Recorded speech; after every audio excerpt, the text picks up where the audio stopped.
लाडक्या बहिणींसाठी अतिशय आनंदाची आणि महत्त्वपूर्ण बातमी। तर आता यापुढे लाडक्या बहिणींना स्थापन करता येणार पतसंस्था आणि याच संदर्भात आज आपण सदर व्हिडिओच्या माध्यमातून थोडक्यात महत्त्वपूर्ण माहिती घेण्याचा प्रयत्न करणार आहोत। तत्पूर्वी तुम्ही जर आपल्या चॅनलवर नवीन असाल तर अशाच विविध लाडक्या बहीण योजनेसंदर्भात अपडेट मिळवण्यासाठी आपल्या चॅनलला सबस्क्राइब करून घ्या आणि बेल आयकॉनला क्लिक करा।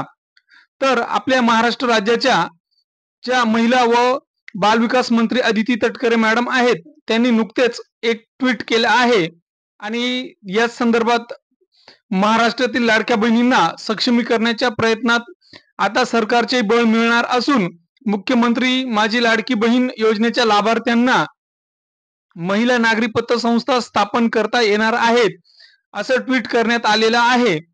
तर कशा प्रकारे सदर पतसंस्थेची स्थापना करण्यात येणार, सदर पतसंस्था स्थापन करताना कोणती कागदपत्रे किंवा त्याचा क्रायटेरिया कशा असणार, या संदर्भात जशी ही माहिती मिळाली तर आपल्या चॅनलच्या माध्यमातून सदर सादर करण्यात येईल।